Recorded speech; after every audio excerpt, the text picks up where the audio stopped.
Thanks a lot for the invitation. Thanks a lot, Daniel, for the introduction. Yeah, so it's a pleasure to be here. It would have been great to be in Trondheim, looking at the pictures on the website that looked extremely great. But of course, this format also has advantages, so more people can join. So in this talk, as Daniel already mentioned, we talk about formal analysis of web security. So we started this work pretty much 8 years ago. And we developed a web infrastructure model. And using that model, which we further developed, we analyzed OAuth, OpenID Connect, FAPI, and several other standards. In this talk, the talk consists of two parts. So one part is mainly for those who haven't seen this before. So some part of this work we already presented in previous editions of this workshop, but I guess many of you haven't seen this before.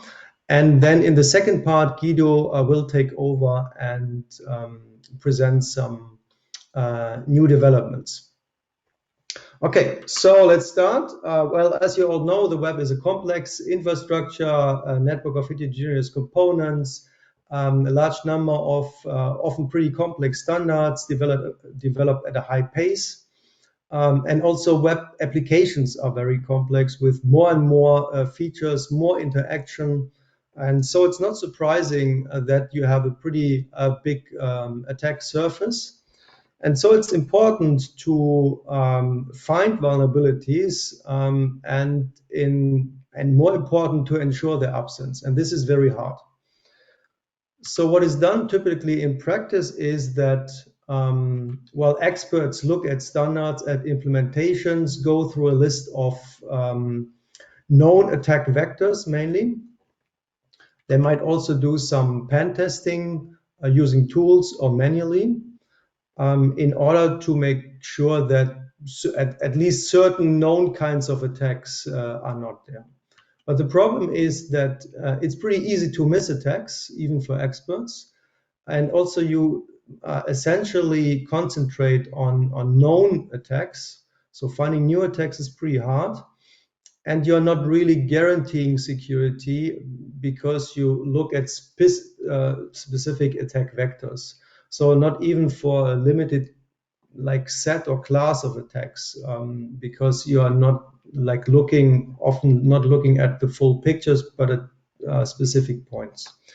So we asked the questions essentially 8 years ago: can we develop a more systematic way of finding vulnerabilities and even prove security in a meaningful model of the web? And by this exclude whole classes of attacks. And our solution to this, this is what we have been developing, is the Web Infrastructure Model. So just to be clear, so this model is not meant to replace what I just said on the previous slide, because you don't necessarily capture exactly the same thing. Both is useful, but the web infrastructure model definitely provides some advantage and brings just another systematic way of analyzing web applications and web standards to the table. Okay, so this web infrastructure model is, it's a generic model of the web infrastructure, at first independent of any specific web application. So our focus was really to come up with a model that is very close to web standards. So we wanted to capture web standards as precisely as possible in order for this model to be meaningful. And because we wanted to do that, we said, well, we don't want to constrain ourselves by using specific tools, because, well, tools also always have some limitations, and we didn't want to deal with that at this stage, but just concentrate on what we really want to model. And so therefore we came up with this pen and paper model. Later, and so this is what we are also currently working on, we then developed the mechanized model, or we are in the process of developing a mechanized model. So this work started pretty recently. So this has the advantage that the model itself is executable. Also, the web standards and applications you model with this is really very close to implementations. These are essentially implementations that you can run.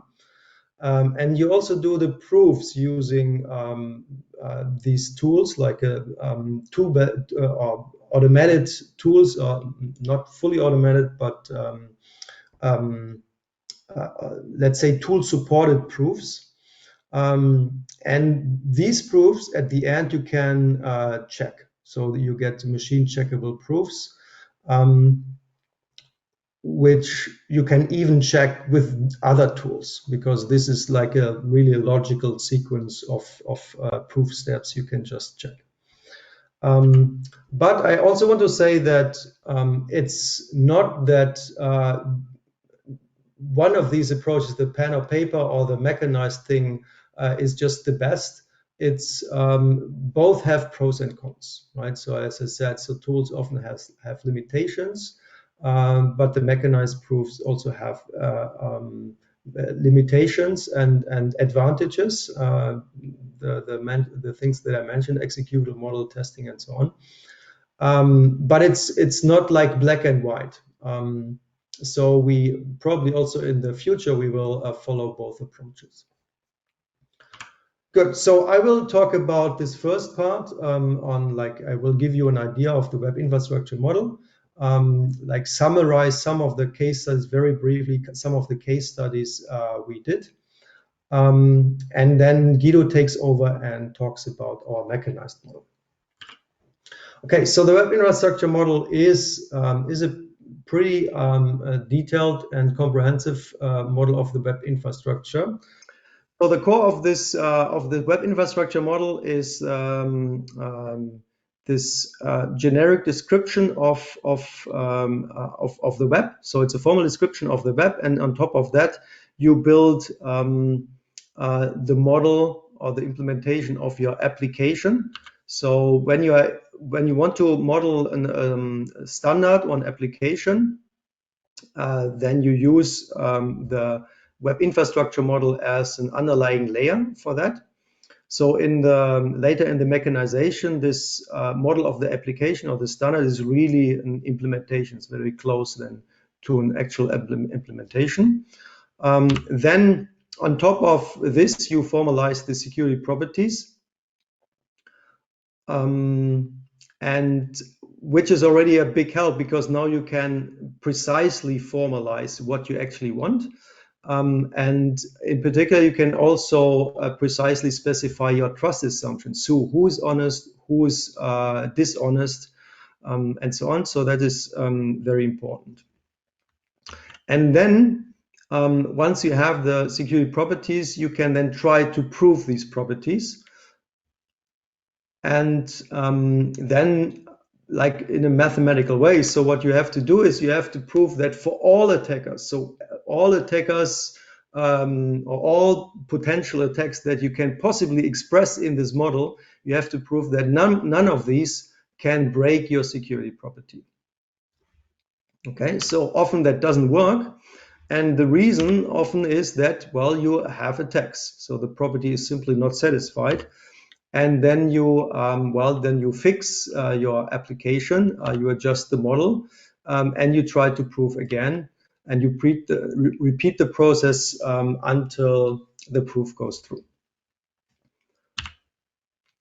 So with this, because you really talk about all attacks, at least those expressible in your model, you can find new attacks, all right? Things you haven't even thought about before, and that was not clear before that this is even possible.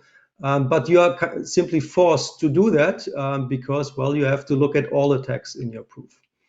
So you might find new classes of attacks, and in particular, you can then also give security guarantees for this whole class of attacks. Okay, so let's take a closer look at the model. So we model browsers, we model web servers, we model DNS servers, we model the network. We also have web attackers that might have corrupted a browser, web server, or DNS server, and they can do whatever they want. We also look at a network attacker, so which completely controls the network. So every message that you send into the network is just captured by the network attacker, and everything that comes from the network is really coming from the network attacker. And the network attacker can also corrupt different parties, like a browser, a server, a DNS server, and so on. And even dynamically, like in the middle of a protocol run, he can corrupt. This model is formalized as a so-called Dolev-Yao model in a Dolev-Yao style. So in this style, messages are formalized as terms. For example, a message can look like this. You have a message A concatenated with a ciphertext. And then if an attacker sees that message, he can derive the message A, he can derive the ciphertext, but he cannot get the clear text B, for example, if he doesn't know the key K.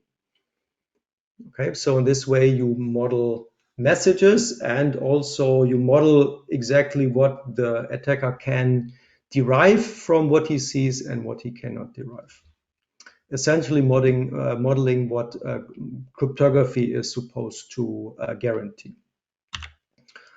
So this Dolev-Yao style models have been used a lot in the last, 30 years for protocol analysis, but not really for the web. So, and that's of course the main point here, that we want to really capture what is going on in the web, very close to the standard. And this has not really been done before. So we model the browser, servers, and scripts in this kind of model, and honest and also dishonest scripts. So let's look at the model of the browser, or at least I give you a rough idea of how this model looks like and what kind of things we capture. So we model requests and responses of DNS, HTTP, and HTTPS. We also model what is going on inside the browser. You have different windows. You have documents in the windows. You have in one window or tab, you have like a history of documents. In one document, you might have iframes. In this iframe, you might have another iframe, and so on. So nested iframes. And we capture this kind of structure. We model scripts, as I said, honest, but also dishonest scripts. And these dishonest scripts can do whatever they can do in a browser. So they have their interfaces and just do whatever they want. We model web storage, like session storage, local storage, different kinds of cookies, web messaging, like post messages and XML HTTP requests. We also model different kinds of headers. Many of them are, of course, very security critical. Also, like security policies like same origin policy and so on. And just to give you a rough idea of how this concretely looks like, so here's a very small code snippet of the browser when the browser processes an HTTP response. So you would look at different headers, process the headers, for example, cookies, and adjust like the cookie jar and so on. Even here, there are quite complex rules. Strict transport security header, referrer header, location header, even different status codes, and also origin header, also like the treatment of origin header in presence of the location header, which needs a special treatment, and so on.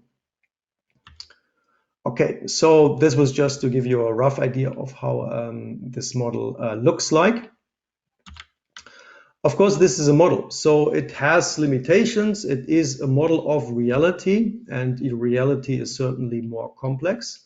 So we don't model language details of JavaScript, for example, but we model like the interaction of JavaScript in the browser and with its environment. We At this point, we don't model user interface very detailed, so we don't model whether one iframe hides another iframe, for example.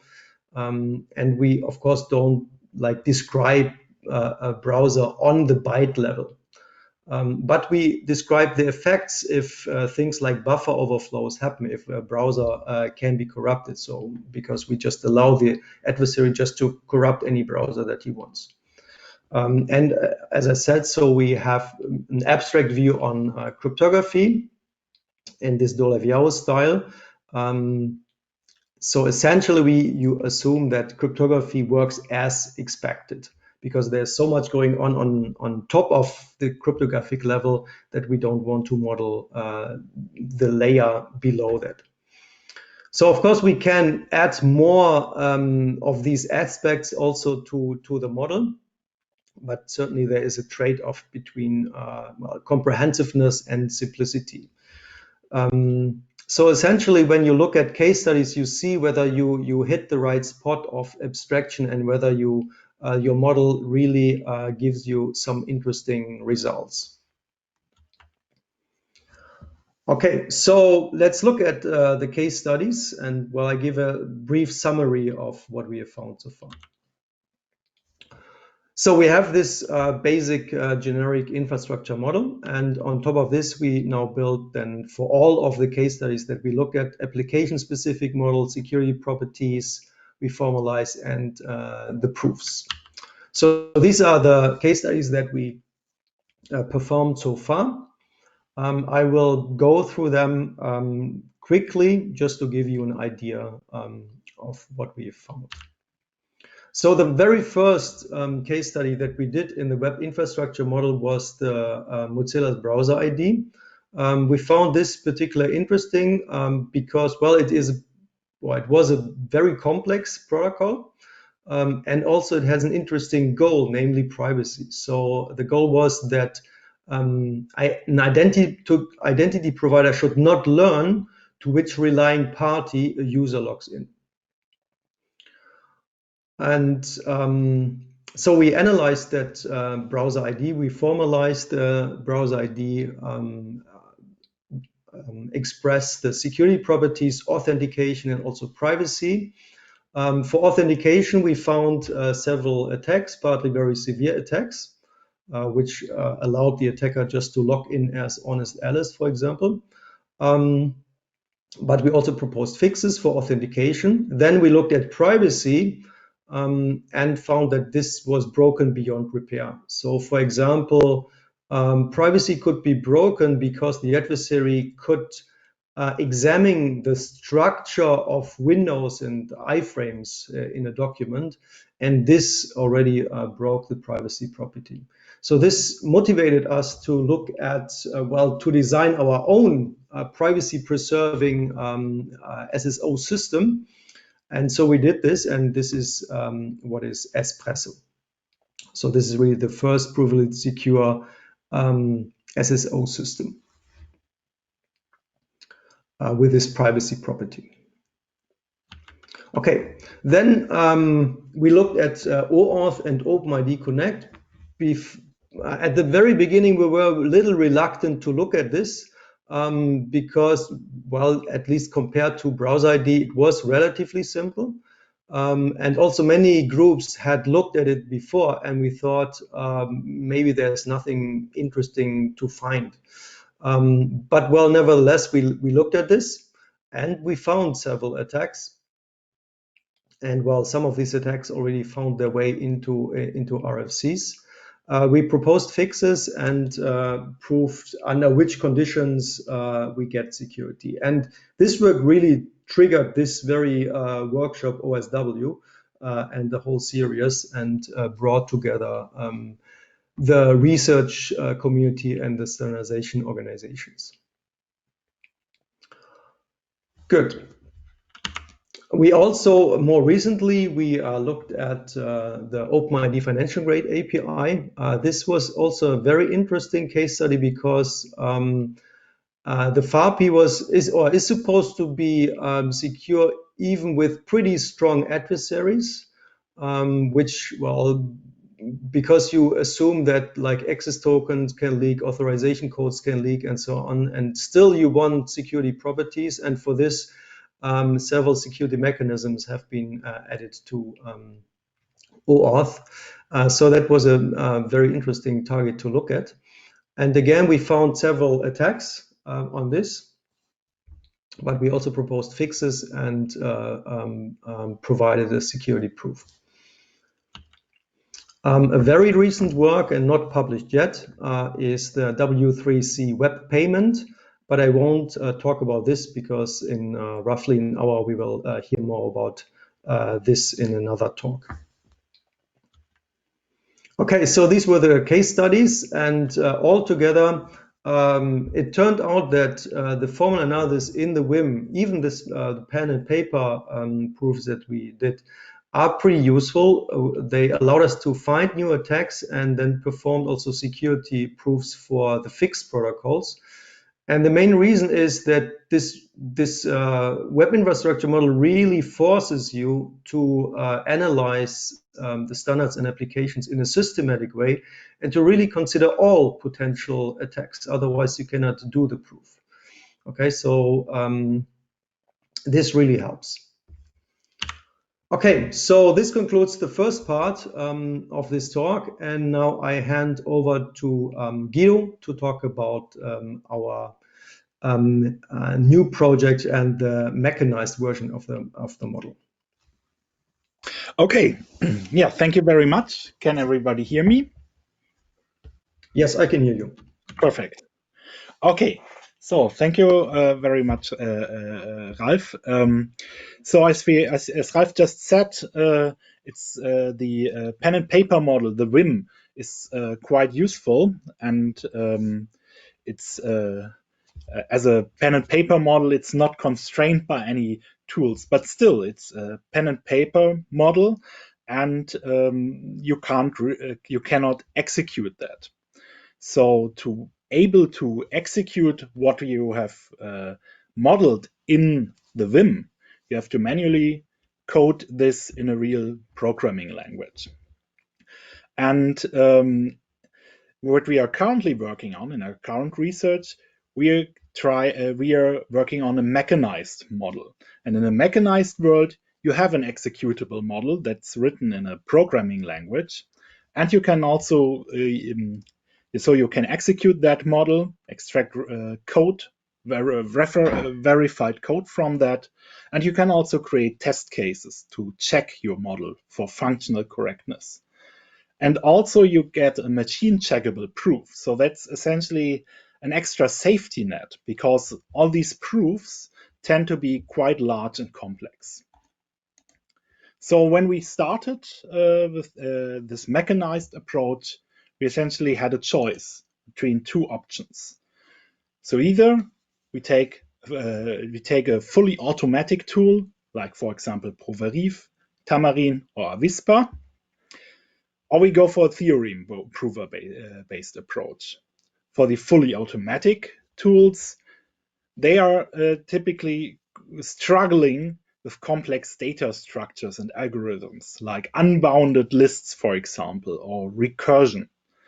And to work in these models, you have to abstract more.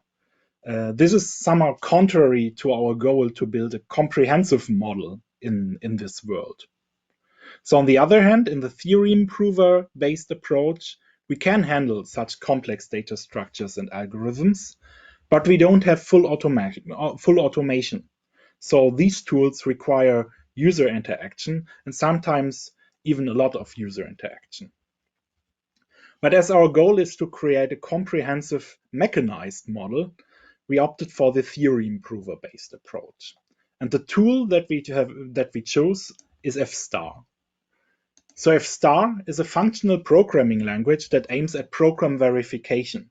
This is an active project by Microsoft Research, and F-star has already been used to prove the security of parts of TLS 1.3, for example. One of the key features of F-star is its rich, versatile type system.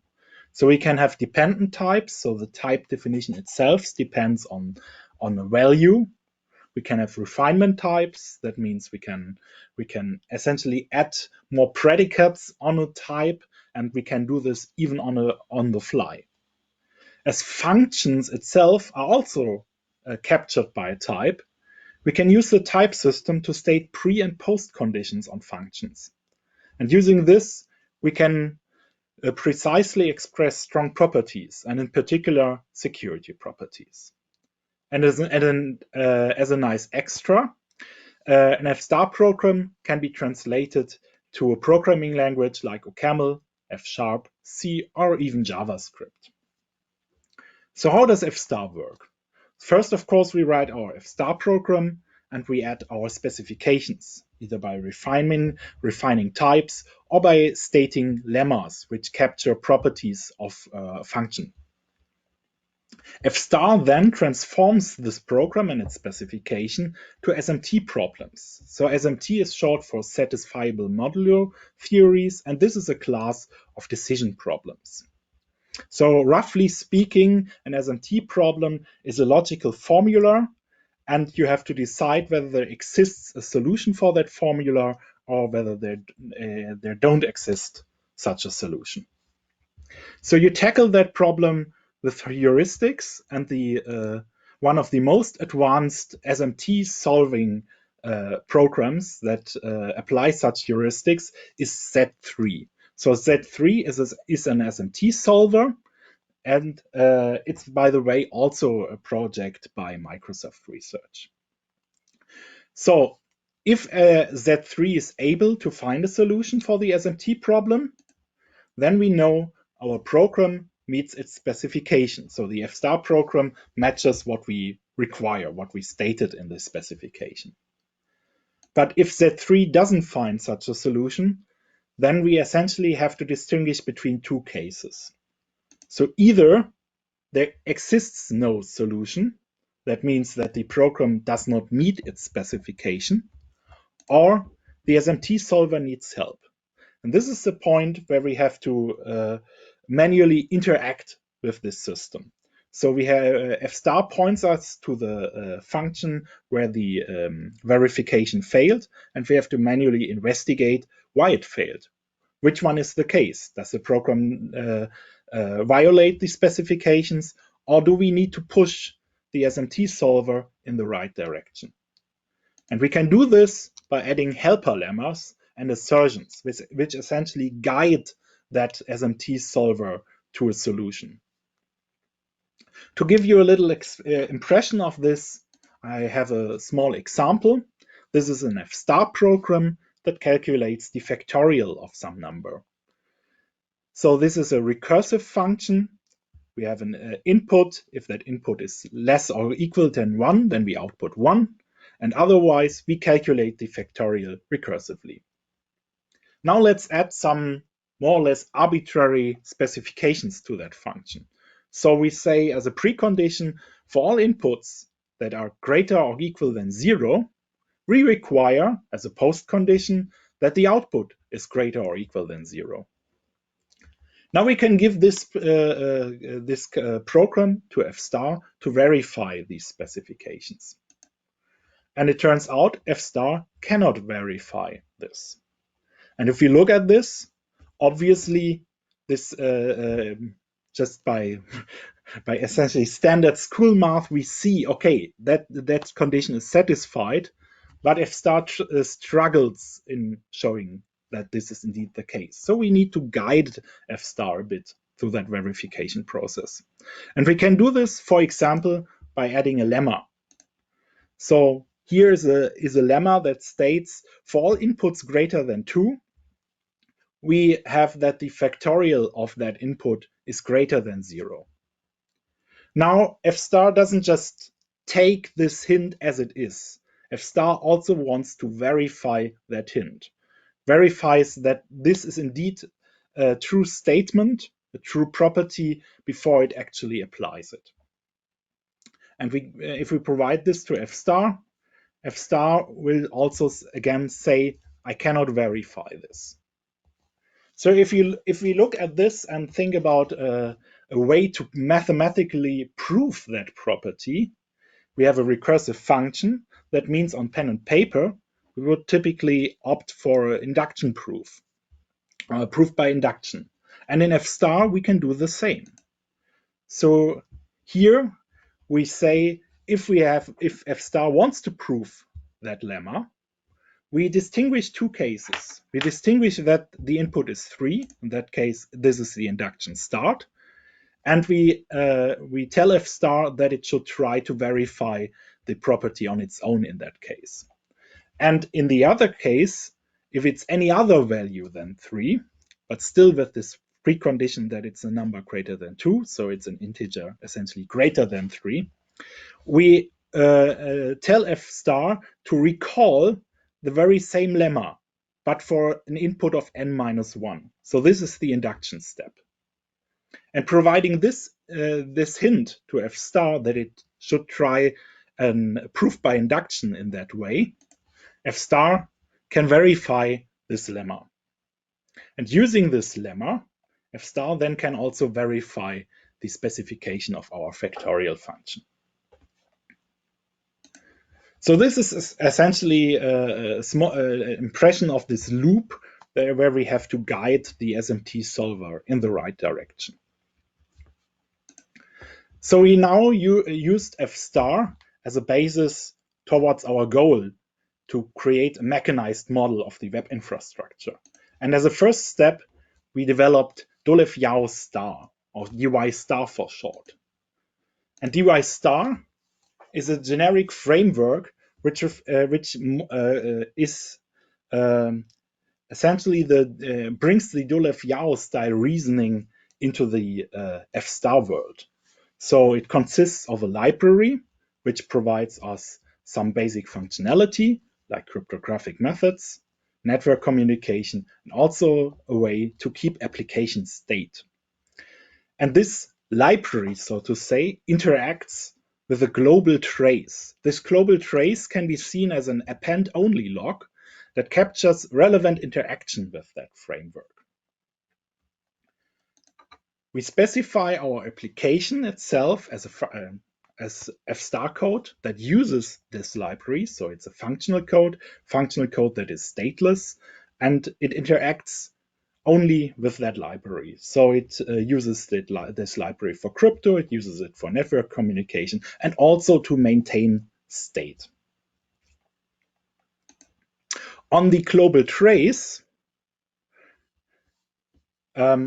so for this global trace, essentially this application code indirectly interacts with that global trace. And on that global trace, in order to later prove security properties, we state invariants. Essentially, we have two classes of invariants. We have generic invariants, which capture the properties of the generic Dolev-Yao framework, so the library, as well as our attacker model. So we also have a network attacker model in dy star. So that is captured by one class of invariants. These invariants don't change, so they are part of the basic of the generic model. And we also have a second class of invariants which we have to specify for the application that we are modeling. So they capture relevant aspects of that application. So they do not reflect the whole application, but relevant aspects, and aspects in such a way that they will later lead us to the security properties. We use F* to verify that our application indeed does not break or violate these invariants. So the application code that we have created does not break the invariants, and the invariants reflect the behavior of that application code in some way. Now, based on these invariants, we also we state our security properties. So in fact, the invariants, as I just said, are developed in such a way that they, in the end, lead us to the security properties. So we have to identify the relevant aspects of our application code to state these invariants. And then we can specify these security properties as an implication of these invariants. And we use F* to verify that the security properties indeed follow from these trace invariants. And as we know that our application obeys these invariants, we know that our application satisfies the security properties that we state. So we wrote Dolev-Yao star in F*. It's roughly 2,000 lines of code. We also added a large set of generic properties of the basic generic framework. That's also roughly 2,100 lines of F* proof code. And dy* is our foundation to port over the ideas of the WIM over to F*. So this is still future work, but already dy* can already be used to analyze applications and protocols. So we don't have the full web infrastructure yet in there, but we have a Dolev-Yao style model. And we applied Dolev-Yao star in a case study, and that is ACME. So ACME is the automatic certificate management environment specified in RFC 8555. And this is essentially the protocol that was developed by and also used by Let's Encrypt and also other CAs. So in fact, ACME is the only way how you can interact with the certificate authority, Let's Encrypt, to obtain certificates. And Let's Encrypt has issued more than 1 billion certificates based on that protocol as of today. And this means that a large portion of the internet and also of the web essentially relies on the security of the ACME protocol. So let me explain or sketch briefly how the ACME protocol works. So let's assume you operate a web server and you want to use HTTPS. So you need a certificate for your domains, for the domains that this web server is serving.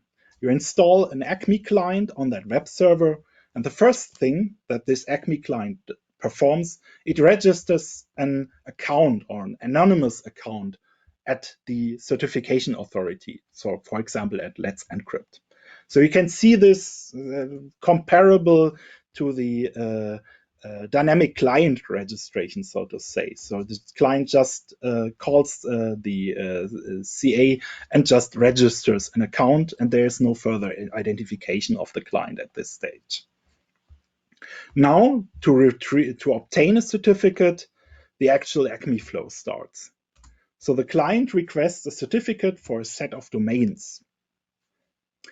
The CA now requires that for each domain, you have to individually verify the ownership of that domain.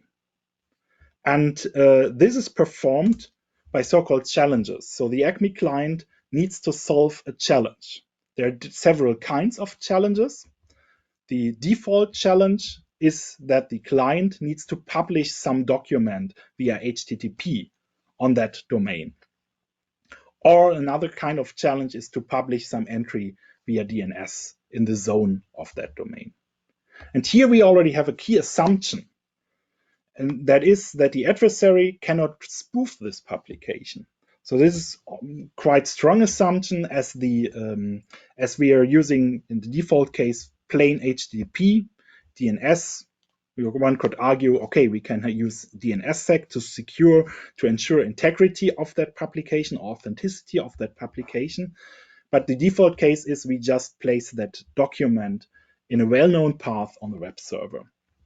And what CAs do, or what in particular what Let's Encrypt does, it uses multiple network vantage points to verify that this publication indeed took place. So they are using many different network routes, and only if all of them only if the publication or the retrieval of the document worked in all of them, they consider the domain to be verified. So by this, they reduce the probability that there is some man-in-the-middle attacker in between, because that attacker would need to spoof this publication or that communication on all network channels.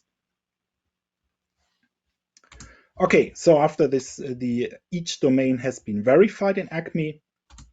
The client creates a certificate signing request, sends that to the CA, and if everything went fine, the CA issues a certificate. And this whole protocol is REST style, so all these steps are asynchronous and they are loosely coupled. So now thinking of security, one of the obvious properties of this protocol is that no one except the owner can obtain a certificate for a domain. So in particular, our adversary should not be able to obtain a certificate for domains he does not own. And in our analysis, we also consider in addition, two integrity properties. That is that from a server point of view, when the server issues a certificate, then we must have that the owner of these domains actually requested this certificate. So we have an integrity property that spans over the whole flow of that protocol. And also from a client's point of view, we also have an integrity property that the client in the end only accepts and starts using a certificate if that client indeed requested this very certificate. So these are our three properties that we analyze in our analysis of ACME. So first, we build an F-star model of ACME on top of DY star. This model is roughly 5,000 lines of code, and it's close to a real implementation. And we also added test cases to check for functional correctness of that model. Then we started proving this model in F-star, and we succeeded. So we proved secure binding as well as both integrity properties. And these proofs are verified by F-star. And for this proof, we had to add roughly 2,100 lines of code that guides F-star through that verification process. This is a quite low number compared to the size of the model itself. And currently, we are working on a verified reference implementation of ACME based on that model. So reference implementation that you can actually use to obtain certificates in practice. So this is essentially what we have done so far. We took a big first step to create a Dolev-Yao style model based on F-star. And we showed that this model can actually be already applied to analyze protocols like ACME.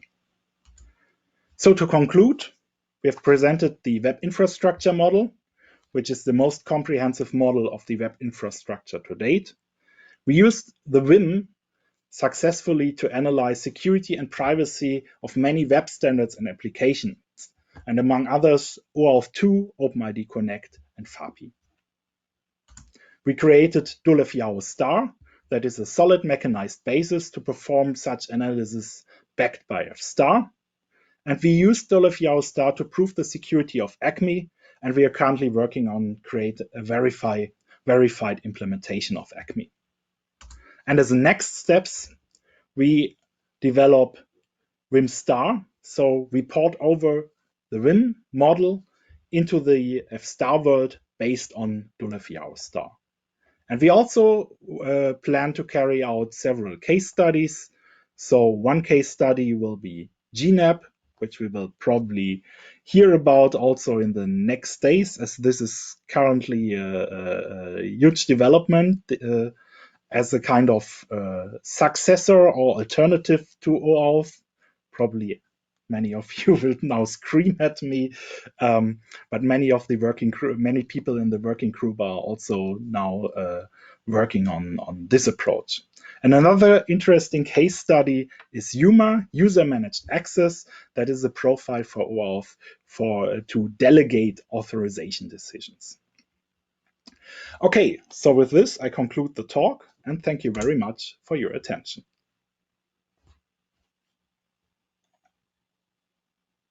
Thanks a lot, Guido and Ralf. Since we have a break coming up, we can take a question or two, I guess. There's one, actually two, by Vladimir. So I have to check. GoToMeeting doesn't show me the chat anymore. Oh yeah, that's a CSS bug in Chrome on Linux. So I guess so. The first question I don't see as well, but I think it was whether the browser implementation is considered to be perfect. In some way, it is considered to be perfect, and in some other way, it doesn't. So the browser itself, if it's as long as it stays honest, that means we assume that there is no attack going on.